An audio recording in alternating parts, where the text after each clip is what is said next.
ஒரு வழியா வெற்றிகரமா ரொம்ப சிறப்பா மாவீரர் நாள் கூட்டம் வந்து நடந்து முடிஞ்சிருச்சு. ஆமா, கொண்டாடிட்டாங்க எல்லாரும். ஆமா, கொண்டாடி இருக்காங்க. இல்ல, நேற்று மாவீரர் நாள் நிறைய கட்சிகள் நிறைய இயக்கங்கள் கொண்டாடுவாங்க, எல்லாரும் போடுவாங்க. ஆதரவு இருக்கின்ற எல்லாருமே வந்து மாவீரர் நாள் வந்து அனுசரிப்பாங்க. ஆமா, கடைபிடிப்பாங்க. அதான் சரியான டேர்ம். அந்த வகையில வந்து நேற்று வந்து மிக சிறப்பா வந்து நடந்து மதுராந்தகத்துல நல்லா நடந்து. மதுராந்தகத்தை சொல்றேன். இது நியூஸ்ல பாத்தீங்களா இல்லையா? பார்த்தனே. அப்புறம் பார்த்ததுக்கு அப்புறம் மதுராந்தகத்துல சிறப்பா முடிஞ்சிருக்கிறீங்க. மதுராந்தகத்துல சிறப்பான மதுராந்தகத்துல நடந்துச்சுல, மதுராந்தகத்துல முடிஞ்சிருச்சு. ஆமா, காலி சேருக்கு நடுவே அண்ணன் வந்து பாடி கார்டு சூழல் யாருமே இல்ல. யாருக்கடா நீங்க பூனை போட வேலை பாக்குறீங்க? யாரடா வந்து நீங்க போட்டு விளக்குறீங்க? அவர் போட்டு நடந்து போயிட்டு இருப்பாப்ல. அதுக்கு சுத்தி ஒரு காலி சேருக்கு நடுவுல ஊர்ல ஒரு சொலோட இருக்கும், நாய் சீண்டுமா இத அப்படின்னு. அந்த மாதிரியா வந்து யாரும் சீண்டாத வகையில் அவர் பாட்டு நடந்து போயிட்டு இருக்க போறாரு. யாருக்கு என்ன பிரச்சனை? ஒன்றும் கிடையாது. அதுக்குள்ள காலி சேருக்கு நடுவே இவங்க வந்து ஒரு மாவீரர்னால கொண்டாடி இருக்கிறாங்க.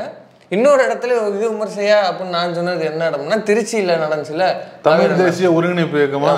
நாம் தமிழர் வாட்ஸ்அப் குரூப்ல, அதாவது நாம் தமிழர் வாட்ஸ்அப் குரூப்ல இருந்து விலகியவர்கள், வெளியேறிய பாசறை, அந்த டிக்கெட் அதிகமா இருக்குது. ஆமா இல்லையா? அங்க ரொம்ப கூட்டம் வலுவான. அங்க வந்து இதுல முஸ்தபாலாம் போட்டு கையில போனு ஒளியெல்லாம் வச்சுட்டு டார்ச் அடிச்சு ஒரு மாதிரி இது பண்ணி அவ்வளவுதான் முடிச்சு விட்டிங்க போங்க அப்படின்னு சீமான் கதறுகிற அளவுல வந்து அதை நடத்தி முடிச்சிருக்கிறாங்க.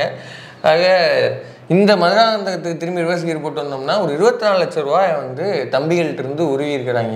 24 லட்சம். ஆமா, கடைசியா வந்து நமக்கு கிடைத்தது 24,09,000 மில்லியன். ஓ ரைட், இங்கிலீஷ்ல வரீங்க. இப்படி செலவு பண்ணி யாரு பேரை சொல்லி செலவு பண்ணாங்களோ அவரை கேவலப்படுத்தி, அவரை பிடிக்காதவங்க கூட, புலிகளின் தலைவர் பிரபாகரனை பிடிக்காதவங்க கூட இந்த அளவுக்கு வந்து கொச்சப்படுத்தி இருக்க முடியாது. அவ்வளவு கேவலப்படுத்தி 10 வருஷமா 14 வருஷமா புதுசா பேசுறேன். புதுசா ஆட் பண்ணியிருக்கான். புதுசாவா? ஆமா, ஒரு போராளி, ஒரு வந்து தலைவர் அப்படிங்கறத தாண்டி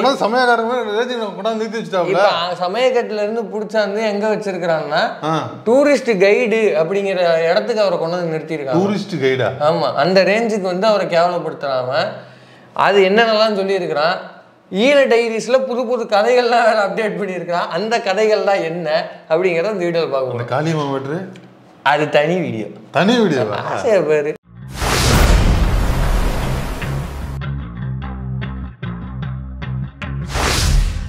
அப்ப காளியம்மா வீடியோல இல்ல, ரொம்ப இன்ட்ரெஸ்டிங்கா இருந்தப்போ. அது வந்து அடுத்த வீடியோ. அது பெரிய மேட்டரா? அதுல பேச தனி மேட்டர். அந்த 2 நிமிஷம் பேசுறதே நம்ம 2 மணி நேரம் பேச முடியும். ஐயோ, விட்டா 4 மணிக்கா பேசலாம். அதுல அவ்வளவு விஷயம் இருக்கு. முடிஞ்சா 2 தொகுதி புக்கே போடலாம். அதுல அவ்வளவு அரசியல் பாடங்களை காளியம்மாள் அவர்கள் சீமாருக்கு எடுத்து சலுப்பு என்று கொடுத்திருக்கிறார். இன்னொரு படி மேலதான் புடிச்சு பரட்டி எடுத்துட்டாங்க. சரி, இப்போ இந்த விஷயத்துக்கு வந்துருவோம். சொல்லுங்க. அதாவது டூரிஸ்ட் கைடு போல அப்படிங்கிறது நம்ம வந்து அவரை கொச்சப்படுத்துற விஷயம் கிடையாது. நம்ம எதையுமே சொல்றது கிடையாது. அவர் அவ்வளவு போன்ற வேலை தான். ஆமா, அவர் வந்து சொல்ற விளக்கங்களோ கதைகளோ அந்த அளவுல தான் இருக்குது. அது என்னங்கிறதையும் நான் பின்னாடி சொல்றேன். இப்போ ஃபர்ஸ்ட் வந்து ஸ்டார்ட்ல ஆரம்பிச்சிருவோமா? சொல்லுங்க.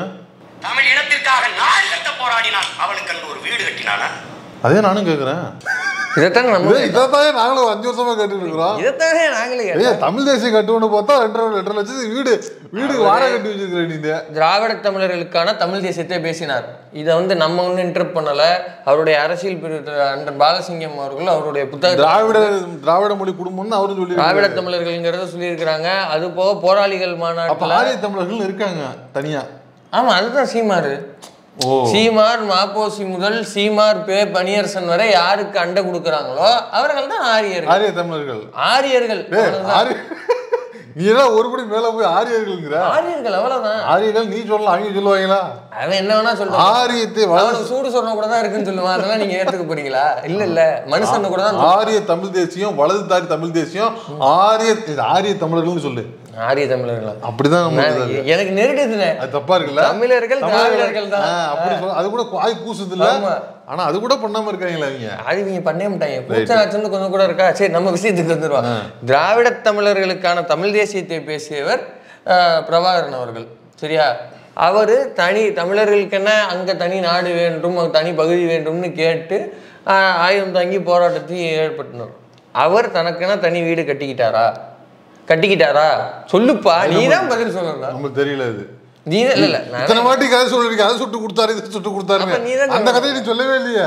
அப்போ நீயே தான் இப்ப என்ன சொல்ற, அவருக்கான வீடு கட்டிக்கல அவருக்கு. எனக்கு இது வரைக்கும் தெரிஞ்ச கதை இல்லை. ஏன் அப்படி? எனக்கு இது வரைக்கும் பிரபாகரனை பத்தி தெரிஞ்ச கதை என்னன்னா, அவர் நல்லா உப்பு இது என்னது உடும்பு ரோஸ்ட் வைப்பாரு, நல்லா இட்லி கறி பண்ணுவாரு, நல்லா கறி தோசை பண்ணி கொடுப்பாரு, அப்புறம் வந்து நல்லா மான்கறி, ஆமக்கறி, அப்புறம் இட்லி கறி, இதெல்லாம் வந்து அவரோட மெனு டேபிள் இருக்குங்கிறது எனக்கு தெரியும்.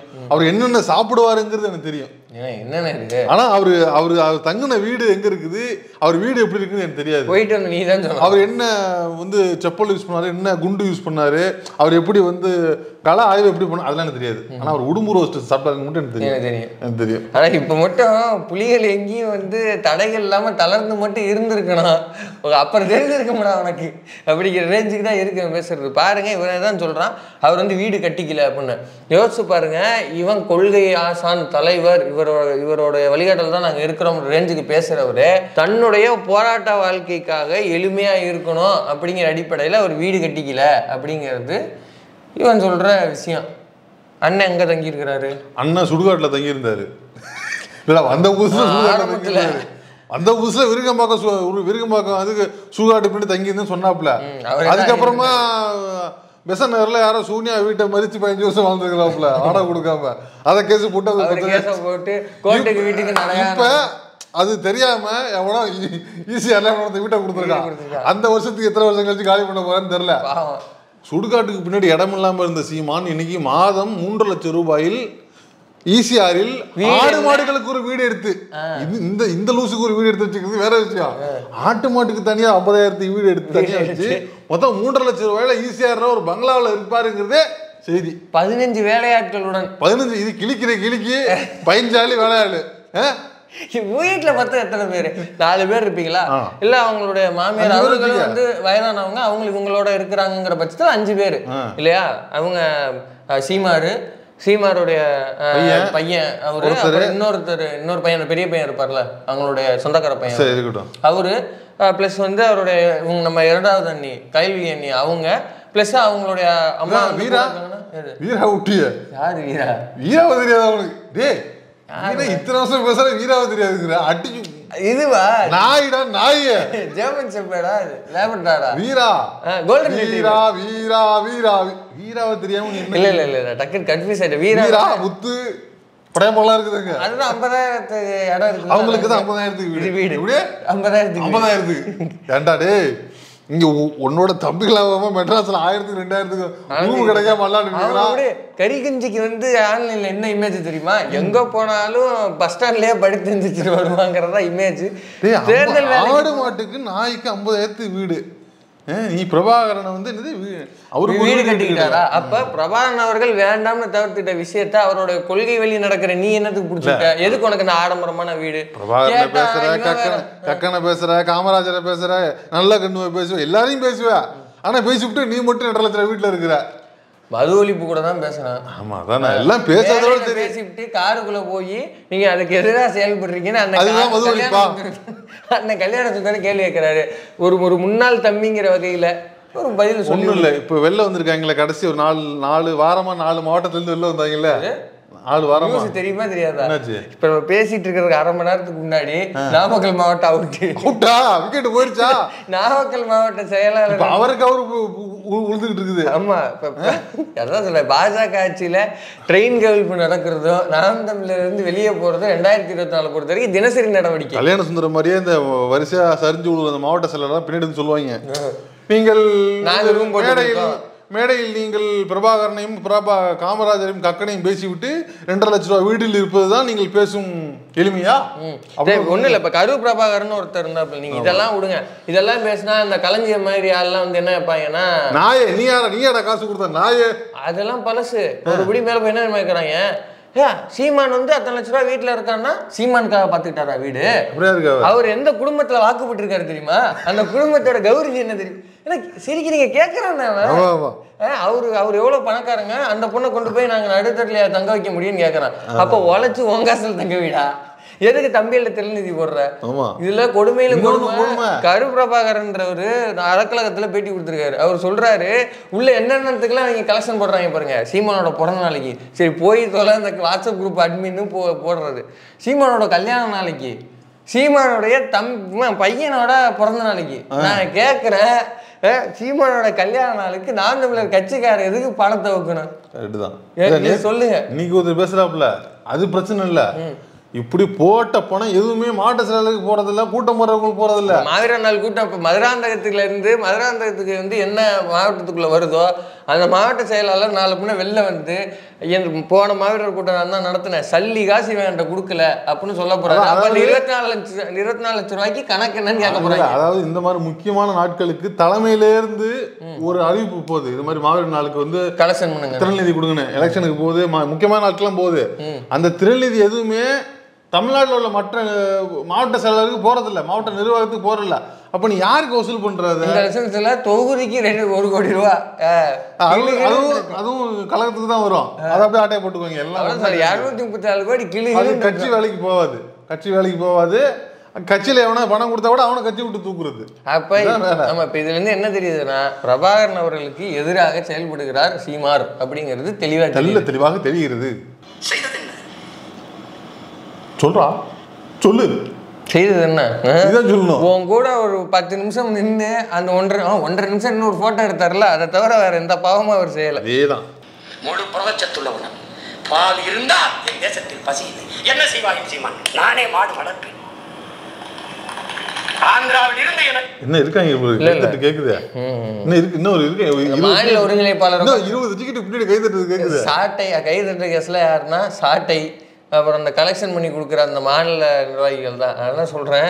இப்போ என்ன கேட்டாங்க, மாடா பாலா? மாடை நானே வளர்ப்பேன். நான் சொல்கிறேன், நான் தமிழர் ஜோம்பிகளுக்கு நான் சொல்கிறேன், ஆன்லைனில் பார்த்து சுற்றிட்டு இருக்க ஜோம்பிகளுக்கு சொல்கிறேன், சீமானை போல் பள்ளிக்கூடத்துக்கு போகாமல் பள்ளிக்கூடத்துக்கு முன்னாடி இருக்க கல்லுக்கடையிலையோ, காலேஜுக்கு போகாமல் காலேஜுக்கு முன்னாடி கல்லு கடையில் போயிட்டு கல்லையும் பரோட்டாவையும் தின்னா மாடு தான் மேய்க்கணும், வேற எதுவும் பண்ண முடியாது. அதனால இவன் பேச்சை கேட்டு ஃபயர் விட்டு கை தட்டிட்டு திரிஞ்சிங்கன்னா தட்டிட்டே திரிய வேண்டியதான். ஆல்ரெடி மாடு மேய்ச்ச போல தான்டா முன்னாடி உட்காந்து கை தட்டிட்டு இருக்காங்க. அது பண்ண முடியாதுங்கிறது வேற விஷயம். ஏன்னா கல்லு கடை இதெல்லாம் ஒழிச்சாச்சு. இருந்தாலும் சொல்றேன் நான், ஆந்திராவில் இருந்து எனக்கு பால், ஆவின் பால் அரசு விற்கிறது. எங்க தெரியாது. ஆடு மாடு வளர்த்த அவமானம் அல்ல, வெகுமானம், வருமானம். கேடில் விழிச்செல்வம் கல்வி ஒருவருக்கு மாடம், கல்விதான் ஒருவருக்கு செல்வம். ஆனா மாடும் நம் செல்வம். நம்முடைய மூதாதை வள்ளுவ பெருமகனார் தந்தல்லிய மறைமொழி. மாடு மாடல்ல நம் செல்வம். ஆடு மாடு நடமாடும் வங்கிகள், மொபைல் பேங்க். அறிவார்ந்த தமிழ் சமூக தம்பி தங்கைகளே, 1 கிலோ கறி 1000 ரூபாய். உனக்கு கறி ஆந்திராவில் இருந்து வருகிறது, பால் ஆந்திராவில் இருந்து வருகிறது. தமிழ்நாட்டில் 1 லிட்டர் பால் என்ன விலைக்கு விற்க வேண்டும் ஆந்திரா முதலாளி தீர்மானிக்கிறார். நீ கேள்வி சிரி. ஒரு நாள் பார், என் தலைவன் கண்ட கனவை அவன் பிள்ளைகள் அவன் தம்பி நிறைவேற்றி காட்டுகிறார். இதுதான் பிரபாகரன் கண்ட கனவா? தமிழ் தேசியத்துக்கும் ஈழத்துக்கும் நவம்பர் மாவீரர் நாளுக்கும் ஆவின் பாலுக்கும் ஆந்திராவுக்கும் என்ன சம்பந்தம்? என்னடா பேசுற நீ? உறுதிதான் பேசுறியா? இதுதான் அவர் கனவு கண்டாரா? ஆவின் பசுமாட்டை மேய்க்க சொல்லி அவனுக்கு பால் கறந்து கூடாங்கிறதா அவர் கண்ட கனவா? இல்ல உன்கிட்ட சொன்னாரா? இத போய் நீ மாவீரர் நாள்ல பேசுவ, அதையும் கேட்டுவிட்டு ஒரு மந்த கூட்டம் வந்து முன்னாடி உட்கார்ந்து இருக்குது. இல்ல சொல்றான், இதாவது பல தடவை சொல்லியாச்சு. ஆந்திரால இல்ல நீ சலிக்காத, சலிக்காம சொல்லு. இன்னும் பாத்துக்கிட்டு நிறைய பேர் ஆந்திரால தான் பால் வருது, ஆந்திரால தான் பால் வருது அப்படின்னு. ஐயா, ஆவின்ல இருக்கிற நெய் போன்ற மில்க் ப்ராடக்ட்ஸோட ஸ்டாண்டர்டுக்கு இதை உபரியா இருக்குது இல்ல, நம்மளோட தேவை இப்போ உபரியா இருக்குல்ல, அதை காசு கொடுத்து மற்ற மாநிலத்துல வாங்கிட்டு போற கதையெல்லாம் இருக்குது. தயவு செஞ்சு போய் படிங்க. திமுக அமைச்சரா இருந்தார்ல நாசர், பால்வளத்துறை அமைச்சராக வந்து ஃபர்ஸ்ட் டேர்ம்ல இருந்தார்ல, அவர் வந்து பால்வளத்துறை அமைச்சராக இருக்கும் போதே அவன் சொன்ன பொய்க்கு இது ஆவின் தலைமையகத்தில் உட்காந்து அதுக்கான ப்ரெஸ் இதை வந்து கொடுத்தாச்சு. அந்த பழைய ப்ரெஸ் மீட்லாம் எடுத்து பாருங்க. யூட்டன் போன்றதுல வந்து அப்பயே வந்து ஃபேக்ட் செக்லாம் பண்ணி போட்டாங்க. ஐயா, நமக்கான பால் தேவை நமக்கான உற்பத்தியிலிருந்தே கிடைக்குது, சரியா? நம்ம எக்ஸஸாக தான் கொடுத்துக்கிட்டு இருக்கோமே தவிர இவன் சொல்ற மாதிரி இவன் புழுகிற மாதிரிலாம் இது பண்ணல. இவனும் சொல்லிக்கிட்டே இருக்கான், ஆடு மாடை மேய்க்க விடுவேன் அரசு. அவர் சொல்றது இந்த பிரைவேட் பாக்கெட் பால் வருதுல, அதையும் சேர்த்து சொல்லிட்டு இருக்காப்ல இருக்கு. அது சொல்றேன்னா ஓப்பனா சொல்லு. இந்த நிறுவனம் அப்படின்னு சொல்லு. காசு அப்படிதானப்பா கிடைக்க முடியும். ஓப்பனாக சொல்லிட்டா ஒருத்த வந்து கொடுத்துட்டு ஓப்பனாக சொன்னா தானே நிறைய பேர் கொடுப்பான். அப்போ யாரை சொன்னோங்கிறது தெரியாம ஒவ்வொரு தண்டி கல்லாவட்டியில் போட்டுக்கலாம்ங்கிறது சீமாரோடைய கணக்கு. ஆடு மாடு மேய்ப்பது அவமானம் அல்ல, வெகுமானம் இல்லையா? ரைமிங் நல்லா இருக்கு. அதேதான் புள்ள குட்டி பிள்ளை இருக்கிறான்ல, பெரிய பிள்ளை இருக்கிறான்ல, பெரிய பிள்ளைய மேய்க்க சொல்லு. பெரிய பிள்ளை ஒண்ணு இல்ல, அவர் ஒரு பிள்ளைதான். அவர் வந்து பயாலஜிக்கலி வந்து அவர் மாவீரன்கிறவர் வந்து பையன், ஓகேவா? அந்த பெரிய பையன் வந்து அவங்க சொந்தக்கார பையன். அவர் வந்து பையன் தான் சொல்றாப்புல. அந்த பையனை அப்பா அந்த வழியிலே போவான். நம்ம அவன் மாதிரி அசிங்கம் பிடிச்சவன் கிடையாது, சரியா? அவன் தான் வந்து இஷ்டத்துக்கு பேசுவான், நம்ம அப்படிலாம் பேசல. அவனுடைய கருத்துக்கு மரியாதை கொடுத்து அவன் எப்படி வந்து பொதுவெளியில வந்து பிரகடனப்படுத்துறானோ அதையே எடுத்து நம்ம பேசுவோம். அவர் பையன் தானே சொல்றாரு, உங்க மூத்த பையன் வந்து ஒன்றும் இல்லை, அந்த ஆங்கர் இந்த பொங்கல் விழா ஒன்று கொண்டாடுறாங்களா குடும்பமா அப்படின்னா ஆங்கர் கேட்ட கேள்வி என்ன அந்த பையன்ட்ட? அரசியல் புத்தகம்லாம் படிப்பீங்களா? ஏதாவது வாய்ப்பு இருக்கு? அரசியல் புத்தகம்லாம் இப்ப வரல தம்பி, பள்ளிக்கூடத்துக்கு தான் போயிட்டு இருக்காரு. அவன் பதில் சொல்றதுக்கு முன்னாடியே அவன் என்ன சொன்னான், அவர் இப்ப வந்து பள்ளிக்கூடம் புக்கு தான் படிப்பான். அரசியல்வாதி நீ, உன் பிள்ளைக்கு அரசியல் இருக்கா இல்லையா, அவன் பேசுறானா இல்லையான்னு கேட்கறதுக்கு அந்த கேள்வியை கேட்டா சடார்னு பாஞ்சிட்டு அவனுக்கு இப்போ வந்து படிப்பு தான். அதுக்கு மற்றதெல்லாம் வந்து அப்புறம் தான். நீ மட்டும் இவ்வளோ விவரமா இருப்ப, எங்க வீட்டு பிள்ளையெல்லாம் ஆடு மாடு மேய்க்குமா? கேட்பானா இல்லையா? சிவாஜி அந்த முன்வரிசையில் உட்காந்துருக்கீங்க நாம் தமிழர் ஜோம்பிகள்லாம் உங்க வீட்டு பிள்ளைங்க எல்லாம் ஆடு மாடு தான் மேய்க்குதா? சாணியால தான் நீங்களாம் அனுப்புறீங்களா? உங்க வீட்டு பிள்ளைங்களை மட்டும் நீங்க வந்து பள்ளிக்கூடம் அனுப்புவீங்க, மற்ற பிள்ளைங்களாம் எப்படி ஆடு மாடு மேய்க்கிறதுக்கும் சாணி பண்ணுறதுக்கும் அனுப்புறதுக்கு? இல்லைன்னா ஒன்றும் இல்லை, 50,000 ரூபாய்க்கு கொடுத்து வாங்கி முன்னாடி வந்து ஒரு இடம் வச்சிருக்கல, ஆமாம் முன்னாடி வச்சிருக்கியா இல்லையா? அதுல ஆடு மாடெல்லாம் இருக்குல்ல, அதெல்லாம் உன் பையனை மேய்க்க சொல்லி ஒரு யூடியூப் சேனல் ஒன்று ஆரம்பிங்க. நான் என்ன சொல்கிறேன், இதுதான் பிரபாகரன் அவர் கண்ட கனவுங்கிறான், தமிழ் தேசிய கனவு அப்படிங்கிறான். அப்போ முதல்ல நீ என்ன பண்ணி இன்டர்நேஷனல் ஸ்கூலில் போய் சேர்க்காத, 2 பேட்டி டிசியை வாங்கிட்டு வந்துட்டு நீ மேடைக்கு என்ன எஜுகேஷன் சிஸ்டம் சொல்கிறியோ அப்படியான ஒரு எஜுகேஷன் செட்டப்பை திரள்நிதி போடுங்க. ஒரு ஸ்கூல் ஒன்று ஆரம்பிங்க. ஹோம் ஸ்கூலில் இப்போ ஈஷாவில் வந்து ஹோம் ஸ்கூல்ன்ற பேரில் சைல்டு அபியூஸ் நடக்குதுன்னு கம்ப்ளைண்ட் ஆகுது. நீ அந்த மாதிரிலாம் பண்ணாத, நீ தான் நல்லது பண்ண போறீல, ஹோம் ஸ்கூல்லாம் ஆரம்பிக்கலாமா நிறைய பேர் சொல்கிறாங்க. அப்போ அந்த மாதிரி நாம் தமிழர் எதை வலியுறுத்துக்கிறதோ அப்படியான ஒரு ஸ்கூல் செட்டப்பை நீங்கள் உண்டு பண்ணி ஓம் பிள்ளைய அதில் படிக்க வச்சுக்கிட்டே ஆடு மாடு மேய்க்க விடு. 2 பசங்க இருக்கிறாங்களா, 2 பசங்களை ஆடு மாடு மேய்க்க விடு. இது எல்லாத்தையும் என்டார்ஸ் பண்ணுற சாட்டை வீட்டில் இருக்கிற பிள்ளை, இவங்க வீட்டில் இருக்க எல்லா பசங்களும் வரட்டும். எல்லா பிள்ளைங்களையும் வந்து நீ அதில் படிக்க வச்சு ஆடு மாடு மேய்க்க வச்சு வருமானம் எவ்வளோ மாதத்துக்கு ஈட்டுறீங்க அப்படின்னு ஈட்டி காட்டுங்க. அப்படியா? ஆமா, 2026 ஆமா தேர்தல் அறிக்கை ஒன்று போடுவீங்கல்ல, காட்டுங்க. அதை நாங்க ஃபாலோ பண்றோங்க. நீங்க தேர்தல் அறிக்கையில 4-5 பக்கத்துக்கு இதுதான் எங்களோட எஜுகேஷன் சிஸ்டம். சீமாரோடைய மூத்த பிள்ளை வந்து அதில் படிக்கிறாரு, அவருடைய வந்து ஐக்கிய இவ்வளவு, அவருக்கான சமூக அறிவு இவ்வளவு, சாட்டை வீட்டில் இருக்கிற பசங்க படிக்கிறாங்க, இந்த மாதிரி இருக்கிற எல்லா வீட்டு பசங்களும் படிக்கிறாங்க, அவங்க இந்த மாதிரிலாம் பண்ணியிருக்கிறாங்க. அப்படி ஆடு மாடு மேய்ச்சி என் வீட்டு பிள்ளை இவ்வளோ வருமானத்தை வந்து ஈட்டி இருக்கிறான் அப்படின்னு நீ வந்து ஒரு ஆதாரமாக கொடு. 2026 தேர்தலில் அதை வச்சு பிரச்சாரம் பண்ணு. அப்புறம் ஓட்டு விழுவுலன்னா மூக்கு சிந்து. இப்படி எதையுமே நீ செய்ய மாட்ட, செய்யாமல் வள்ளுவரை இழுத்துட்டு வருவா, பிரபாகரன் இழுத்துட்டு வருவா அப்படின்னா அதான் சொல்கிறேன், பிரபாகரன் மட்டும் உயிரோடு இருந்திருக்குன்னா அப்புறம் வந்து தெரிஞ்சிருக்கும் உனக்கு. இதில் அந்த திருக்குறளுக்கு பல தடவை எக்ஸ்பிளனேஷன் போட்டாச்சு, திருந்த மாதிரி தெரியல, ஓயாமல் வள்ளுவரையே வம்புக்கு இழுத்துக்கிட்டு இருக்காங்க. என்ன குறள் அதான் சொல்ல, மாடல்ல மற்ற எவை இப்படியே ஒரு புரியலையா, இல்லை தெரிஞ்சே போய் சொல்றியா? தெரிஞ்சே போய் சொல்றேன்னு இதுதான் சொல்ற. வள்ளுவர் கொடுத்த மறைமொழிங்கிறானா, மறை வேதம். அந்த மறை வேதத்துல இன்னொன்னும் இருக்குது, தன்னெஞ்சறிவது பொய்யற்க பொய்த்த பின் தன்னெஞ்சே தன்னை சுடும். அது சுடாது. உனக்குலாம் சுடுமா? சுடாது. ஏன் உனக்கு சுடவே மாட்டேங்குது? 60 வயசு ஆயிடுச்சு, இன்னும் சுடலை நமக்கு. அவ்வளவுதான், 60 வயசு, இதுக்கு மேல சுடாது நம்மளுக்கு. காலம் போயிருச்சுங்க, பழகிருச்சு. 60 வயசுலாம் பழகிருச்சு, இனிமே சுடாது. காலம் போயிருச்சு, இனிமே ஒண்ணுமே பண்ண முடியாது. ஆனா இதையும் நம்பிக்கிட்டு ஜோம்பிகள் கை தட்டுறீங்கல்ல, அங்க ஒண்ணு இங்க ஒண்ணுமா, அப்படி தட்டல, மாணவர்கள் பேரதான் தட்டுறீங்க. இருந்தாலும் சொல்றேன், நீ எல்லாம் வந்து பார்த்து இருந்துங்க. பண்ணை என் பிள்ளைங்க சாப்பிடுவான். 1/2 லிட்டர் பால், நாட்டுக்கோழி பண்ணை நானே வச்சுப்பேன். 2 முட்டை, 1/2 லிட்டர் பால். குடா பக்கத்துல உட பிஞ்சு கூட வாடா. அவன் நடக்கும் போது பின்னாடி தமிழன் என்று சொல்லடா, தலை நிமிர்ந்து நில்லடா. இப்ப இதெல்லாம் தமிழ் தேசியில வருதா? தமிழ் தேசத்துல இதெல்லாம் வருது. அதாவது ஜிம்பாடி டிஸ்ட் நடந்து போனா தமிழ் அவ்வளவுதான். அதான் தமிழ் தேசியம். எதுனா தமிழ் தேசியம், இதான் தமிழ் தேசியம்.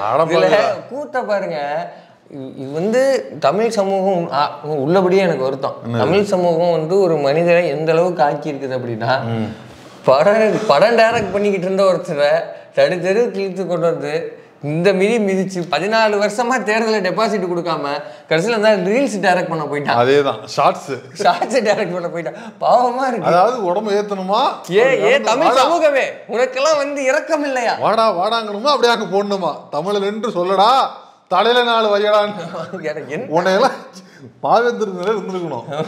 பாரதிதாசன் இருந்திருந்தாருன்னா சீமான் என்று சொல்லடா அவன் தலையில 4 வையடா பாருங்க.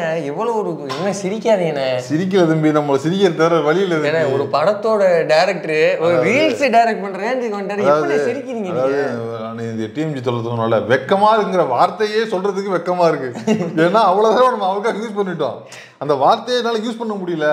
அவ்வளவு தடவை வெக்கமா இல்லையான்னு கேட்டுக்கிட்டே இருக்கிறேன். எனக்கு ரொம்ப வெக்கமா இருக்கு. வெக்கமாங்கிற வார்த்தை யூஸ் பண்ண வெக்கமா இருக்கு. அந்த மாதிரி ஆகிட்டாப்ல சீமா. தமிழ் சமூகம் இதுக்கு எல்லாமே ரெக்ரெட் பண்ணும். ஏன் ஒரு திரும்பி நெருடினாரு தம்பி.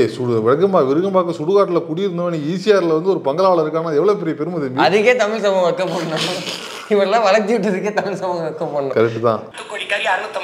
இவன் ஒருத்த வந்தாடு எப்பா பார்த்தாலும் பால், ஆடு, மாடு, கோழி, பால், முட்டை.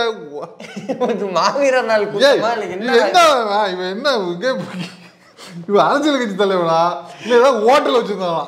எப்பா பார்த்தாலும் சோறு சோறு சோறு சோறு சோறுன்னு வலிவனு சொல்ற மாதிரி எப்பா பார்த்தாலும் சோறு சோறு சோறு சோறு.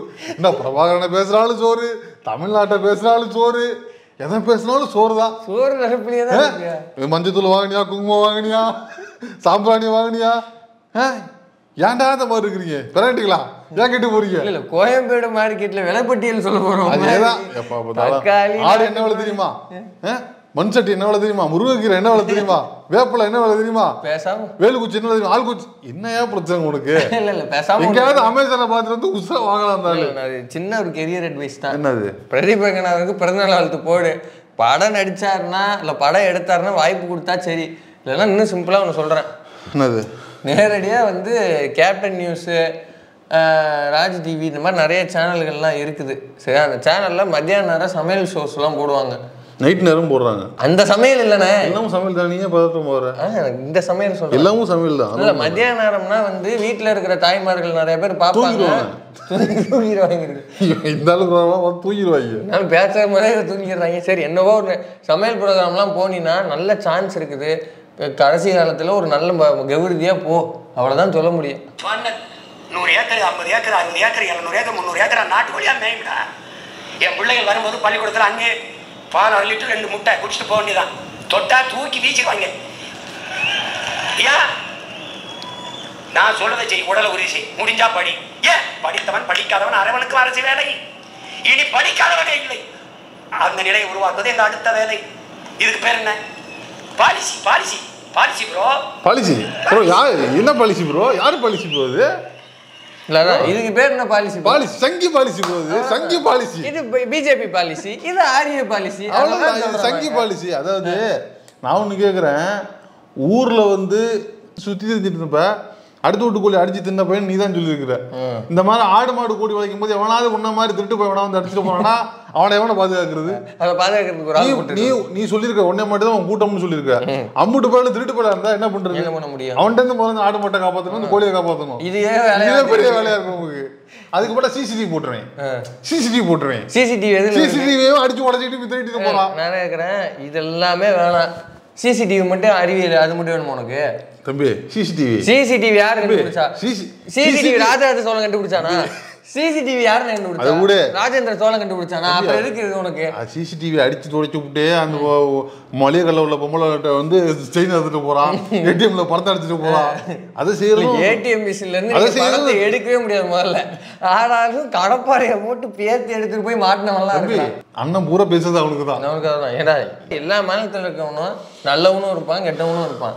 பிரச்சனை இருப்பான். ஆமா, பிரச்சனை பொண்ணு அது கிடையாது. நீ எல்லாருக்குமான திட்டம் சொல்ல போறியா? நீ என்ன திட்டம் கொண்டு வர போற? பொண்ணு இல்லை, மூச்சை முட்டிட்டு வளர்ச்சி வச்சு பேசுறாங்கன்னா நான் முன்னாடி கேட்டதுதான். அப்படி வந்து ஆடு மாடு நாட்டுகள் எல்லா கத்தையும் நீ மேய விடு. நான் ஒண்ணுமே சொல்ல. மேய விடுறதுக்கு பாத்துக்கிறதுக்கு உன் பிள்ளைய போடு. உன் மூத்த பிள்ளை இருக்காருல்ல, மூத்த பிள்ளைய அனுப்பு. அவருக்கு இப்போ படிப்பு தான் வேணும். அங்கே மட்டும் வக்கனையா சொல்ல தெரியுதுல, உன் வீட்டு பிள்ளைக்கு மட்டும் வக்கனையா அரசியல் வேணாம், அரசியல் புத்தகம் வேணாம், புக்கில் கூட அரசியல் வேணாம், இப்போதைக்கு அவன் படித்தா போதும். என் வீட்டு பிள்ளை மட்டும் வந்து ரோட்டில் நின்று உன் பேச்சை கேட்டு அவன் வீட்டு பிள்ளை வந்து என் பேச்சை கேட்டுட்டு தீயை குளிச்சுட்டு சாகணும், அவனுக்கு நான் மடி பண்ண கட்டுறேன்னு அதுக்கு ஆட்டையா போடணும். விக்னேஷ்னு ஒருத்தன் வந்து உங்கள் கட்சிக்காக உங்களோட பேரை சொல்லி அவன் தீயை குளிச்சு இறந்தான். அவனுக்காவது இது வரைக்கும் ஏதாவது பண்ணியிருக்கீங்களா? ஏதாவது ஒரு மணிமண்டபம் அவன் பேரில் வந்து ஒரு நாள் அந்த பையனுக்கு ஒரு திரும்பி இப்பெல்லாம் அம்மாவுக்கு உடம்புல பிரச்சனை கண் சிகிச்சை பண்ணணும்னு சொல்லி திருநிதி போட்டிருக்கானுங்க தவிர அவனுக்குன்னு ஏதாவது பண்ணியிருக்காங்களா? எல்லாம் பிரதீப் ரங்கநாதனுக்கு வந்து பிறந்தநாள் வாழ்த்து சொல்ல தெரியுது. இந்த விக்னேஷ்ங்கிற பையனுக்கு பிறந்தநாள் வாழ்த்து சொல்றதே மறந்துட்டாங்க, நினைவு நாள் சொல்றதே மறந்துட்டாங்க. ஆக்சுவல் ஓனர் வந்து முத்துக்குமார். ஆமா, அவருடைய சமாதியை பேர்த்தெடுத்து எங்கேயோ கொண்டு போய் போட்டாங்க. அவருக்கு வந்து வீர வணக்கம் செலுத்துறத மறந்துட்டாங்க, விட்டுட்டாங்க. கட்சி தொடங்குறதுனால ட்வீட் போட்டு ஞாபகப்படுத்தி விட்டது யாரு? நம்ம என்னது இது? சரி அதை விடுங்க, நான் என்ன திரும்பி கேட்குறேன். பாலிசிங்க அதான் இது வந்து சங்கி பாலிசி, இதெல்லாம் நியூ எஜுகேஷன் சொல்லுது. இதைதான் வந்து யூபியில் யோகி ஆதித்யநாத் ஸ்கூலுக்கு பக்கோடா போடுறது எப்படி, சைக்கிள் பஞ்சர் ஓட்டுறது எப்படி, அதுக்கான இன்ஸ்ட்ருமெண்ட்ஸை வந்து செலவு பண்ணி வாங்கி போட்டு இதெல்லாம் நான் என் பிள்ளைக்கு சொல்லிக் கொடுக்க போகிறேன். இதுதான் நியூ எஜுகேஷன் பாலிசி. இதுதான் குலக்கல்வி திட்டம்னா அன்னைக்கு பேர் வச்சு விட்டு ராஜாஜியை வந்து மிதிச்சு அனுப்பி விட்டார் பெரியார். இப்போ இதைத்தான் இவங்க வேற டிசைனில் கொண்டு வருவாங்க. அப்போ நம்ம வீட்டு பிள்ளைகளை கல்வி கற்க போகக்கூடாது, படிக்க போகக்கூடாது, கையில் வந்து கருவியை கொடுத்து வேலை வாங்க அனுப்புறது ஆரிய மாடல். மதிய சாப்பாடு மட்டும் இல்லை, காலை சாப்பாடு கூட போடுறேன் வா சாப்பிட்டுட்டு வந்து படி அப்படின்னு சொல்கிறது தான் திராவிட மாடல். அதை தான் வந்து செஞ்சுக்கிட்டு இருக்கோம். நம்ம காலை உணவு திட்டத்தில் கிட்டத்தட்ட காலை உணவு திட்டம் போட்டதுக்கப்புறம் 90%, 90-95 விழுக்காடு அட்டண்டன்ஸ் வந்து ரைஸ் ஆகிருக்குது அப்படிங்கிறது வந்து டேட்டா. இது வந்து தரவு கை மேலே இருக்குது நமக்கு பலன். இது வந்து உருப்பிடுறதுக்கான வழியா இல்லை அவன் சொல்கிற மாதிரி வா எதுக்கு படிக்க போகிற அப்படின்னு பிடிச்சி இழுத்துட்டு போகிறானா, இது உருப்பிடுறதுக்கான வழியா? மேடைக்கு மேடை பேசுகிறான் இல்லை அதுதான் வழின்னா உன் வீட்டு பிள்ளைய அனுப்பு, முதல்ல வந்து ஒரு எக்ஸாம்பிளை காட்ட, அப்புறம் நாங்கள் எல்லோரும் வரோம். அடுத்து என்ன படம்ப்பா, அடுத்து என்ன படம், வாழ்த்துக்கள் தோத்து போச்சு தெரியுது, எங்க அண்ணனுக்கு தெரியுது. அதை எங்க அண்ணன் பொட்டுன்னு சொல்லிட்டாரு. ஒரு பேசிட்டே இருக்கும்போது கொஞ்சம் இதாக இருப்பான். இது பொட்டு ஏப்பா அந்த ஆடியோ கொஞ்சம் போட்டு விடுங்க. பொட்டம்மானே மயிர் எனக்கு, பொட்டம்மானே மயிர் எனக்கு, பொட்டம்மானே மயிர் எனக்கு, இதை அப்படியே அனுப்புங்க. பொட்டு இப்போ உனக்கு அண்ணன் ஆனாரு, பொட்டண்ண உனக்கு மயிறு தானே, இந்த புதுசா அண்ணன். இது வந்து கல்யாணத்துல சொன்னார்ல அந்த மாதிரி மேடையில் பொட்டான்னு சொல்லிவிட்டு கீழே வந்து மயிறு என்று சொல்வதுதான் நீங்கள் அவரை மதிக்கும் விதமா அப்படின்னு அண்ணன் மாடியில் கேட்டுவிட்டு அடுத்த கட்டுக்கு நகருவோம். படம் அவர் நான் வருத்தம் பண்ணல ஒண்ணும் இல்ல, தம்பி வருத்தமா இருப்பாரோ அப்படின்னு நினைச்சுக்கிட்டு எங்க அண்ணனா இந்த படம் என்னப்பா ஓடுதாப்பா அதனால என்னையே பார்த்தாரு. அவருக்கு தெரிஞ்சிச்சு நமக்கு எதுக்குப்பா பூ கவிதை இல்ல, படத்தைத்தான் சொல்றாரு, நமக்கு எதுக்குப்பா பூ கவிதை இல்ல, காதலுங்கிறது ஒரு பருவகால உணர்ச்சி, அது எல்லாருக்கும் வந்துடும். தமிழர்களுக்கு இல்லாதது மாணவர்கள் தான். விஜயலட்சுமி வந்துச்சு, நாளைக்கு கைகிட்ட வந்துச்சு, வேற ஆட்டும் வரும். இந்த மாதிரி வந்து காதல் வந்து மாறி மாறி வரதான். அதை போய் ஒரு படமா எடுப்பியா அப்படின்னு கேட்டிருக்காரு அவரு. கேட்டிருக்காரு. ஆர்ட் பிஷப் நீங்க நிறுத்த சொன்ன இடம் தான். என்னது என்ன சொல்லியிருக்கிறாருன்னா, தமிழனுக்கு இல்லாதது மானமும் வீரமும். யார் சொன்னதான்? பிரபாகரன் அவர்கள் சொன்னது. நான் என்ன கேட்குறேன், இதே விஷயத்தை தான் பெரியார் சொன்னார், அதனால பெரியார் நாங்கள் ஏற்க மாட்டோம் அப்படின்னு இத்தனை வருஷமா அடிச்சுட்டு இருந்தீங்கல்ல, இப்போ இதே விஷயத்த பிரபாகரன் அவர்களும் சொல்லியிருக்கிறார் அப்படின்னா பிரபாகரனுக்கு அரசியல் தெரியலன்னு நீ சொல்ல போறியா, இல்லை பிரபாகரன் அவர்களையும் நீ அடிக்க போறியா, என்ன பண்ண போற?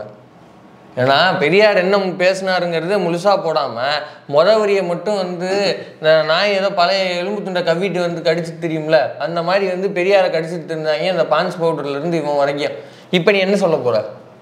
பெரியார் வந்து என்ன சொன்னார் ஆக்சுவலாக, ஐயா உன்னை வந்து சூத்திரன்னு சொல்கிறானே, உனக்கு கோபமே வரமாட்டேங்குதே, உனக்கு ரோஷமே வரமாட்டேங்குதே, இன்னும் வந்து அவன் காலிலே போய் விழுந்து கிடக்குறியா, அப்படி இருக்காத, உனக்கு மானம் இல்லையா, உனக்குன்னு வந்து இது இல்லையா, சுயமரியாதை இல்லையான்னு தானே கேட்டார்.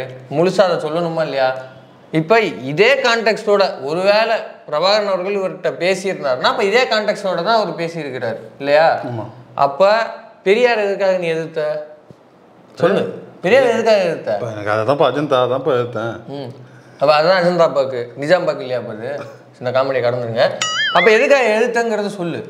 இல்லை இப்போ இந்த பாயிண்ட் சரி, நான் இந்த கருத்தை பிரபாகரன் அவர் சொன்ன இந்த கருத்தை ஏற்கனவே நீ இப்போ பெரியார் ஏற்கணும்ல, இதைத்தான் பெரியார் சொன்னார், வேற ஒன்றும் பெரியார் சொல்லல. அப்போ எதுக்காக நீ எதிர்த்த? அது வர்ற மாதிரி தான் படம் எடுக்கணும். எப்படி தம்பி படம் மாதிரி. அப்போ அது ஓடிச்சு தம்பி படம் மாதிரி. அடுத்த வார்த்தை நம்ம திரையிலே அடிக்கணும், தரையிலே அடிக்கணும், அப்போ செவுல்லையும் அடிக்கணும். இப்படிலாம் பேசினா அதுலேயும் தான் அடிக்கணும். அப்போ நமக்கு புரிஞ்சிருச்சு. அடுத்து என்னப்பா படம் வந்து பகலவன் கதையை சொல்கிறேன், அது அண்ணனுக்கு பிடிச்சிருக்கு, நல்லா இருக்கு. அப்புறம் என்னது, சின்ன சின்ன பசங்களை வச்சு கோபம்னு ஒரு படத்தை கதையை சொல்கிறேன், அருமையாக இருக்கு, இதை எடுங்க சின்ன பசங்களை வச்சு கதை நல்லா இருக்கு. எங்கள் அண்ணன் தமிழ் துறை பொறுப்பாளர் தமிழேந்தி அவருக்கு பேர். அண்ணா இவர் தூய தமிழ்லேயே அண்ணா பேசுகிறாங்க. அதனால தான் நம்ம முன்னவர்கள்லாம் தமிழை கொட்டிட்டாங்க, நீங்களாவது ஏந்துங்கன்னு தமிழ் துறைக்கு தமிழேந்திய பொறுப்பாக வச்சுருக்கேன். போடு அவர் என்கிட்ட கோபம்ங்கிறது என்ன போட வரான்னு பேசுவாங்க. டேய், கோபம்ங்கிறது கொஞ்சம் சமஸ்கிருதம், சீமானின் சினம், சீமானின் சீற்றம், அப்படி எடு. இவர் எங்காலு அவர் சும்மாவே ஆடுவார். நீங்க சலங்கையே வேற கட்டுறீங்களா? அந்த சலங்கை எப்ப கட்டப்படுது? 2026 படைப்போம் புதிய அரசியல் வரலாறு. அதாவது மொத்த கிளிப்புலையும் நான் திரும்பி சொல்றேன், தன்னஞ்சறிவது பொய்யற்க, பொய்த்தப்பின் தன்னெஞ்சே தன்னை சுடும். உனக்கு சுடுவா சுடாதா நீ சொல்லு. நான் என்ன சொல்றேன், புலிகளுக்கான வேலை என்ன, புலிகளுக்கான செயல் திட்டம் என்ன, புலிகளுக்கான நோக்கம் என்ன? அவங்க இலங்கையில் வந்து ஒரு நிலப்பரப்பை தமிழர்களுக்காக மீட்டெடுப்பது பெறுவதுங்கிறது அவங்களுடைய நோக்கம். அதற்காக ஆயுதம் ஏந்தி போராடுறாங்க. நீயே தான் சொல்ற 40 நாடுகளை எதிர்த்து ஒரு தலைவன் வந்து போரிட்டு இருக்கான் அப்படின்னு. 40 நாடுகளை எதிர்த்து போரிடுற ஒரு தலைவன் உட்காந்து நீ ஒரு உன்னோட படத்தை வந்து வாழ்த்துக்கள் ஓடிச்சா ஓடலையா, அதோட இது டேபிள் பிஸ்னஸ் எவ்வளவு, அதோட கலெக்ஷன் எவ்வளவு, எத்தனை தேட்டரில் ஓடி இருக்கு, எத்தனை டிஸ்ட்ரிபியூட்டர் பலன் அடைஞ்சான்னு கேட்டுட்டு இருப்பாங்களா? அது மட்டும் இல்லை, கோவம்ங்கிறது வந்து சமஸ்கிருதமா, அதெல்லாம் நான் பின்னாடி வரேன். முதல்ல இதுக்கே அவன் பதில் சொல்லணும். நான் என்ன கேட்குறேன், அவர் நீ என்ன நினச்சிக்கிட்டு இருக்க எனக்கு புரியவே இல்லை. ஐயா, பிரபாகரன் அவர்கள் மீது விமர்சனம் வச்சிருக்க யாரும் கூட இந்த அளவுக்கு கேவலப்பட மாட்டாங்க. என்னென்ன பேசுற பாருங்க. அவர் நீ என்ன நினைச்சிட்டு இருக்க? அவரை பொறுத்த வரைக்கும் ஐயா, அதாவது சீமான் வந்து எப்படிப்பட்டாலும்னா பிரபாகரனே வியந்த ஒரு ஆளுமை. அவரு பிரபாகரன் இந்த ஆளு சுத்தி கிறுக்கி சொல்றேன், ஈழத்தை மீட்பதோ தமிழ் மக்களுக்கு வந்து நன்மை செய்யறதோ அவரோட வேலை கிடையாது. சீமான் எப்படி இருக்காரு, சீமானுக்கு பிரியாணி அடிச்சு போடுறதா பிரபாகரனுக்கு முதல் வேலை. அதாவது இவன் பிரபாகரனிஸ்ட், பிரபாகரனுடைய ஃபேன் அப்படிங்கிற இடத்துல இருந்து இப்ப 14 வருஷத்துல எங்க நகர்ந்துருக்காங்க, பிரபாகரனே ஃபேன்றாங்கிற அளவுக்கு நகர்ந்துருக்காங்க. அதாவது ஒரு மீன் கூட வந்துச்சா, இந்த மிஷின் எவ்வளவு தம்பி போவோம், என்னது அது ஒரு ரேட்டு போனேன், சீக்கிரம் வித்துட்டு கொஞ்சம் இது கறி வாங்கிட்டு வாங்க தம்பி, பசியோட வைப்பான். சரி, கோபம்ங்கிறது வந்து சமஸ்கிருதம்னா அது தெரிஞ்ச அவருக்கு சீமான்ங்கிறது சமஸ்கிருதம் சொல்லுதானே, அது தெரியும். அது கேட்கல உங்கள்கிட்ட? தமிழேந்தி அவர்கள் வந்து உங்கள்கிட்ட இதை சொல்லவே இல்லையா? இல்லை இவன் சொல்றான் பாருங்க, ஒட்டுமொத்த இவன் வந்து பிரபாகரன் அவர்கள் இழிவுபடுத்தி பேசிட்டு இருந்தான், இப்போ ஒட்டுமொத்த புலிகளையும் இழிவுபடுத்தி பேசுறான். ஏன்னா நீங்க யோசிச்சு பாருங்க, தமிழ் துறையோட தலைவர் வந்து அடுத்து சீமானோட படம் பேர் என்னங்கிற டிஸ்கஷனுக்கு இவர் வந்து விளக்கு கொடுத்துட்டு இருக்காரு. பிரபாகரன் அவர்களுக்கு எவ்வளவு வேலை இருக்கும், 40 நாடு சேர்ந்து எதிர்க்குதுன்னா அவர் எவ்வளவு ஸ்ட்ராட்டஜிக்கலான விஷயத்தெல்லாம் டீல் பண்ணிட்டு இருப்பார்.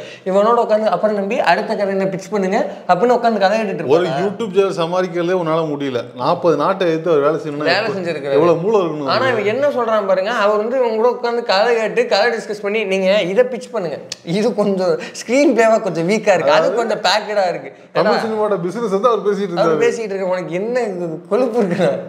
இல்ல எனக்கு புரியவே இல்லை. பாருங்க, இது புது அத்தியாயம். ஆமா, இதுதான் நான் சொன்னேன், ஈழ டைரிஸ்ல இது புது அத்தியாயம். அதாவது அவர் என்ன வாடா படம் தான் கூப்பிடுவாரு, இதெல்லாம் புதுசு உள்ள சொருகுறாப்புல, எல்லாம் இப்ப உள்ள செருகிறாரு. இப்ப நான் என்ன சொல்றேன், இவ்வளவு வந்து ப்ரெஷர்ல இருக்கிற ஒரு ஆளு பொறுமையா உட்காந்து கதை கேட்டுக்கிட்டு இருக்கான் அப்படின்னா நீ அவர் என்ன சொல்ற, நீ அந்த அந்த போராட்டத்தை நீ எந்த அளவுக்கு இழிவுபடுத்துற பாரு. இதே பேசிகிட்டு இருக்கப்பதான் வந்து பதிவு பண்ணாங்க நிறைய பேர். அப்போது புலிகள் வந்து போராடிக்கிட்டு இருந்த காலகட்டத்தில் இலங்கையோடைய ஊடகங்கள்லாம் வந்து பாருங்கள், உங்கள் வீட்டு பிள்ளைகளுக்கு சைனைடு குப்பிகளை வந்து கட்டி அனுப்புகிறார் பிரபாகரன், அவர் வீட்டு பிள்ளைகள் வந்து ரொம்ப சொகுசாக இருக்கிறாங்க அப்படின்னு ஒரு ஃபேக்கான ஒரு கேம்பெயினை வந்து அப்போ நடத்தினதால சில குறிப்புகள் ஃபோட்டோலாம் வந்துச்சு. இப்போ நிறைய பேர் வந்து அப்படியான செய்திகளை பெடல் பண்ணியிருக்கிறாங்க. இது விட ஒரு இழிவான விஷயம் என்ன அப்படின்னா, ஒட்டுமொத்த புலிகள் அமைப்பையும் அவருடைய தலைவர் பிரபாகரன் அவர்களும் இவங்க கூட உட்காந்து கதை டிஸ்கஸ் பண்ணிக்கிட்டு இருந்தாங்க அப்படின்னு. நான் என்ன கேட்குறேன், இவன் இந்த 2000 கட்சி ஆரம்பித்ததுக்கு முன்னாடி நான் தமிழன்ற ஒரு வாட்ஸ்அப் குரூப்போ ஒரு வாடகை சைக்கிளை குருமூர்த்திக்கிட்ட இருந்து வாங்குறதுக்கு முன்னாடி சீமான் யார்? சீமான் வந்து ஒரு டைரக்டர் போய் திராவிட இயக்க மேடைகளில் பெரியாரை பற்றி முற்போக்கு கருத்துக்களை பேசுகிற ஒரு ஆள், அவ்வளவுதானே. அது தவிர வேறு யாரும் இல்லை. இவன் என்னமோ இவனை வந்து ஃபிடல் காஸ்ட்ரோ ரேஞ்சுக்கு நினச்சி இவன் பேசிக்கிட்டு இருக்கான். ஃபிடல் காஸ்ட்ரோவா? ஆமாம், இவன் பேசுறதுலாம் அப்படிதான் இருக்கு. நீங்கள் யோசிச்சு பாருங்க, ஃபிடல் காஸ்ட்ரோவோ இல்லை வந்து எனக்கே கூச்சமாக தான் இருக்கு. ஆனால் இவன் அப்படிதான் நினச்சி பேசிக்கிட்டு இருக்கான். ஆமாம், நீங்கள் யோசிச்சு பாருங்க. என்ன அடுத்த கதையில பாரு, ஃபிடல் காஸ்ட்ரோ ஈழத்துக்கு வந்தாப்புல என்னோட பேசிட்டு நான் இப்போ ஃபோன் நம்பர் வாங்கி வச்சு மறந்து போயிட்டு போகல. அதான் சொல்கிறேன், ஃபிடல் காஸ்ட்ரோ சாக்குவேரா சந்திச்சாங்க அப்படின்னா, சேகுவேரா அதுக்கு முன்னாடியே வந்து அரசியல் தெளிவுள்ள ஒரு நபர். அவர்கிட்ட இருந்த பணம் பொருள் எல்லாத்தையும் விட்டுட்டு நாடு முழுக்க சுற்றி பார்க்குறாரு. அப்போ ஆக்சுவலாக என்ன பிரச்சனை, அப்போ நம்ம வேற ஏதோ ஒன்று பயணப்பட்டு இருக்கிறோம், பிரச்சனை எதுதான், அப்போ இதுக்கான தீர்வு என்னன்னு தேடுறாரு. தீர்வு தேடுறப்ப அவருக்கு வந்து ஒரு பொது உடைமைங்கிற ஒரு ஸ்தானம் மேலே அவருக்கு ஒரு புரிதல் ஏற்படுது. இப்படியான எண்ணத்தில் வர்றப்ப தான் இதே ஸ்தாந்தத்தை வந்து பேசிக்கிட்டு இருக்கிற இவரை ஃபிடலை வந்து சந்திக்கிறாரு. சந்திக்கும் போது ரெண்டு பேருக்குமே வந்து ஒரு அண்டர்ஸ்டாண்டிங் உருவாகுது. எப்போ இவனும் இந்த விஷயத்தில் தெளிவாக இருக்கிறான், இவனுக்கு வந்து ஒரு பக்குவமான பார்வை இருக்குது, இதுக்கு முன்னாடி இவ்வளோ விஷயங்களை பண்ணிட்டு இருந்திருக்கான், தன்னை மக்களை சந்திச்சிருக்கிறான், ஓகே இவனை வந்து நம்ம இயக்கத்தோட இது பண்ணுவோம், நம்ம சேர்ந்து இயங்குவோங்கிற இடத்துக்கு ரெண்டு பேருமே நகர்றாங்க. இது வரலாறு. இவன் என்ன பேசலாம் பாருங்க. இவனுக்கு முன்னாடி யார், இவனை வந்து அந்த 1.5 நிமிஷம் சந்திப்புக்கு கூட்டு போனது திராவிட இயக்கம் தான். திராவிட இயக்கத்தை ஆதரித்த நபர்கள் தான். இவன் திராவிட இயக்க மேடைகளில் பேசுறாங்கிறதுனால அந்த ஒரு சர்டிஃபிகேஷன்ல தான் உள்ள போனது. ஒன்றும் இல்லை, நாய் சேகர் வண்டியில் ஏறுவான்ல அந்த கதை தான். என்னையும் கொஞ்சம் கூட்டு போகணும்னு கேட்டுறாங்க. நீ யாரா கோமலின்னு, நானும் வரேன்னு அப்போ உள்ள அனுப்பிச்சு விட்ருக்காங்க. அவ்வளவுதான். ஆனால் வெளில வந்துட்டு என்னென்னலாம் பேசிக்கிட்டு எவ்வளவு கேவலமான வேலை செஞ்சுக்கிட்டு இருக்கான் பாருங்க. எல்லாம் மனுஷன்னாலா என்ன வேணும்? குதிராவளி வேணுமா, கம்பு வேணுமா, திணை வேணுமா, சாமை வேணுமா, அரிசி செவ்வரிசி வேணுமா, இல்லை என்ன வேணும், என்ன வேணும், கருடஞ்சம்பா வேணுமா, குதிராளி சம்பா, எல்லாம் வச்சு. உனக்கு சோம்பேறியா வீட்டில் இருக்கிறியா, அது சொல்லு, அடுத்த முடிவு நான் தருவேன். நாம் தமிழ் தமிழுக்கு தான் கொடுக்கணும். சுகீஸ் மட்டும் தம்பி சிரிக்காத. நான் சத்தியமா செய்வேன்டா. எந்த நாள்ல இருந்து பேசுற பாருடா. அதாவது தம்பிகளே சோம்பேறிகளா இருக்கிறது யாருன்னா உன்னை நம்பி இருக்கிற கூட்டம் தான். வேலைக்கு போறது இல்லை. நம்ம இவ்வளவு சொன்னாப்ல ராமநாதபுரம் மாவட்ட செயலாளர் வேலைக்கு போக மாட்டாங்க, தண்ணி அடிக்க மாட்டாங்க. ஆனா ஒரு சுக்குக்கு அவங்க பெறப்பட்டாங்க. அதனால சோம்பேறிகளா தமிழ்நாட்டில் இருக்கிறது நாம் தமிழர் கும்பல் தான். அவங்களுக்கு வேணும்னா நீ வந்து பார்சல்ல அரிசி அனுப்பிச்சு விடு. அதான் பாருங்க, கூடவே சேர்த்து உப்பு அனுப்பிச்சு விட்ரு. அதான் சொல்றேன், எந்த இடத்துக்கு வந்து நிற்பாட்டி இருக்கிறான் அப்படின்னா, கீழே போராட்டத்தையோ அதுல பங்கு கொண்ட புலிகளையோ, புலிகள் மீது விமர்சனம் கொண்ட எந்த இயக்கமோ எந்த அமைப்போ எந்த இனமோ பண்ணாத அளவுக்கு கொச்சைப்படுத்துறது யாருன்னா சீமான் தான். அதே போல இவன் திரும்பி தேர்தல் மாவீரர் நாள்ல மாவீரன் பத்தி தான் பேசிட்டு இருக்கிறாப்லையா, அவங்களோட போராட்டத்தை பத்தி தான் பேசியிருக்கியா, இன்னைக்கு அவங்களுடைய சூழல் என்னங்கிறத பத்தி பேசியிருக்கிறியா, அவங்களுக்கு அடுத்து மேம்பாடா என்ன பண்ணலாங்கிறத பத்தி பேசியிருக்கியா? எதுவுமே கிடையாது. இலங்கையில பிரபு வந்து சொல்றாருங்க, திருச்சி பொறுப்பாளர் பிரபு வந்து சொல்றாரு, இலங்கையில வந்து இந்த பணவீக்கம்லாம் ரொம்ப மோசமான சூழல் போச்சுல, அந்த சூழல்ல இவங்க திரள் நிதி கலெக்ட் பண்ண சொல்றாங்களா, அங்க இருக்கிற மக்களுக்கு நம்ம ஏதாவது உதவி பண்ணணும்னு. அப்படி கலெக்ட் பண்ண திரள் நிதியும் 1000 டன் சொன்னாரு. 1000 டன் அளவுக்கு உணவுப் பொருளும் அங்க போய் சேரவே இல்லை. அது எங்க போச்சுன்னு அவர் கேள்வி கேட்கிறாரு. ஏதாவது அந்த மக்களுக்கான உருப்படியா அவனால செய்ய முடிஞ்சுதா? எதுவுமே இல்லை.